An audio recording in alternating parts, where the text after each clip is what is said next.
Algeria agree on the need of a political settlement in Syria.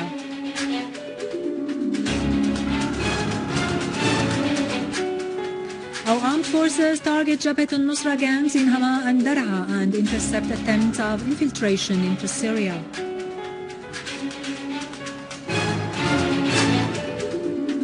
The Lebanese Army pursues armed men in Sidon and dismantles landmines planted by terrorist al-Asir and his gang in Abra.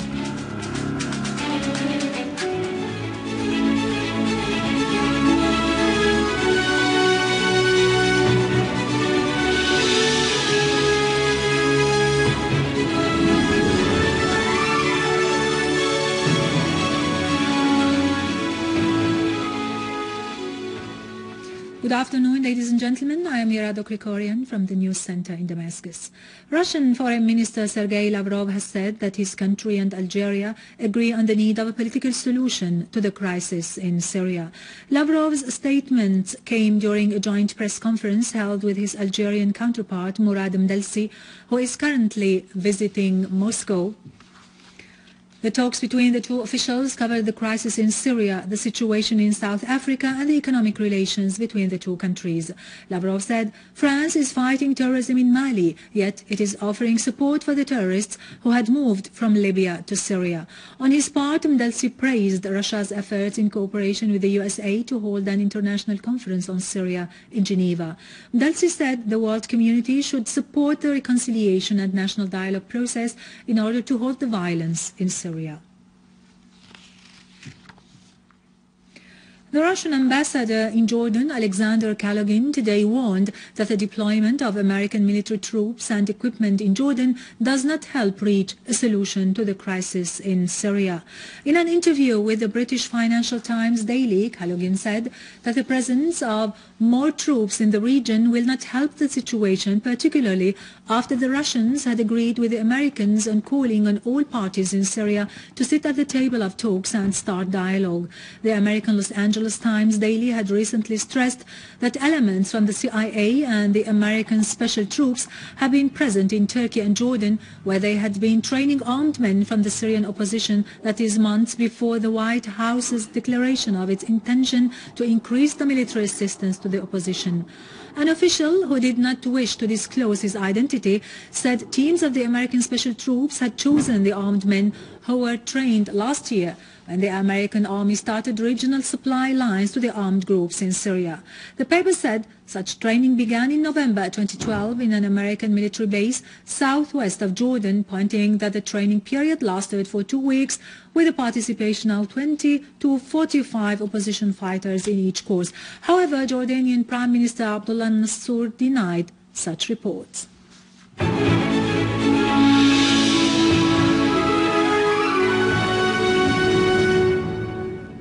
Welcome back.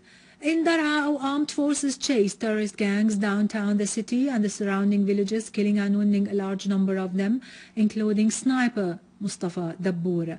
The army also intercepted an attempt by terrorists to attack military checkpoints in Dar'a suburbs, eliminating a large number of them and destroying their weapons and ammunition. Our armed troops, moreover, tightened control on the buildings near the National Hospital, the Social Insurance Branch, and Abdulaziz Mosque in the city after eliminating several members of the armed terrorist groups who were inside. In Hama suburbs, our armed forces carried out a series of operations in several areas, destroying Jabhat al-Nusra terrorists' hideouts. The army eliminated a number of armed men, injured others, and destroyed their weapons that included heavy machine guns. In Homs and its suburbs, the army has eliminated a number of terrorists near the athletic club in Arrestan city and destroyed their weapons and ammunition, including a heavy machine gun. An army unit has meanwhile destroyed an armed terrorist group's hideout near the swimming pool in Tal Dahab village in Al-Hule. On the other hand, the Syrian Arab army killed a number of terrorists in an ambush for an armed terrorist group near the crossroad of al-Sukkari village in Palmyra countryside, seizing their weapons along with 3 pickups, 2 of which were equipped with heavy machine guns.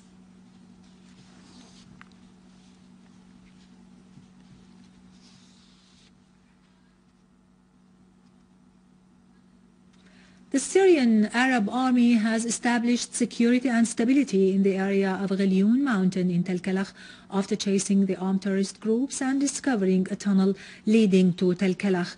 Earlier, while raiding a terrorist hideout in Tel Kalakh, the Syrian Arab Army discovered a hideout that contained a number of rockets and mortar shells, as well as a set of landmines and explosive devices that were ready to blow up, in addition to a large amount of explosives.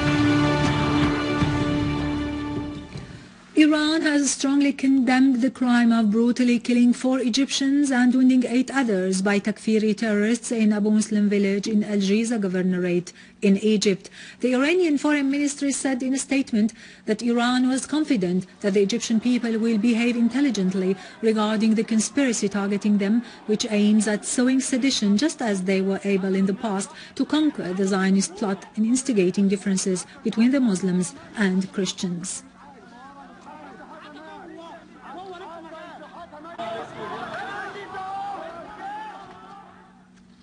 After spending 18 years in power, the Emir of Qatar, Hamad bin Khalifa Al Thani, announced quitting office and handing it over to his son.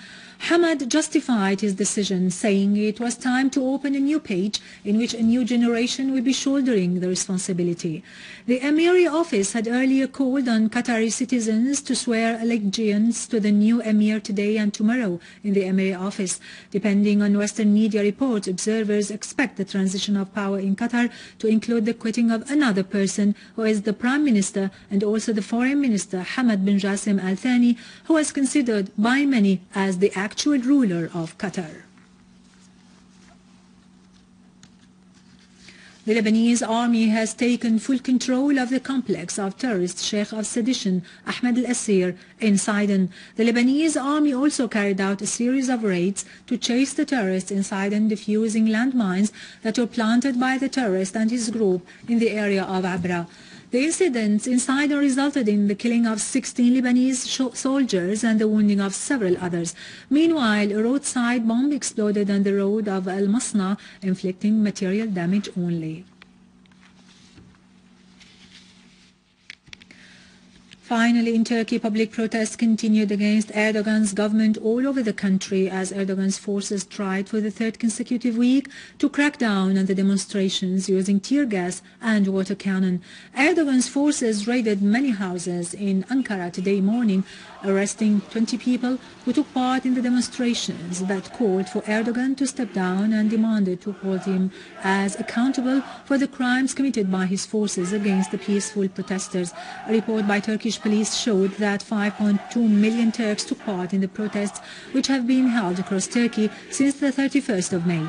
The report added that about 5,000 demonstrators were arrested.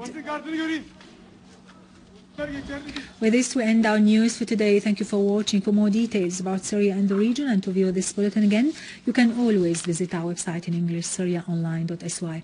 Now to latest business and market news with Nariman Qassam after a short break.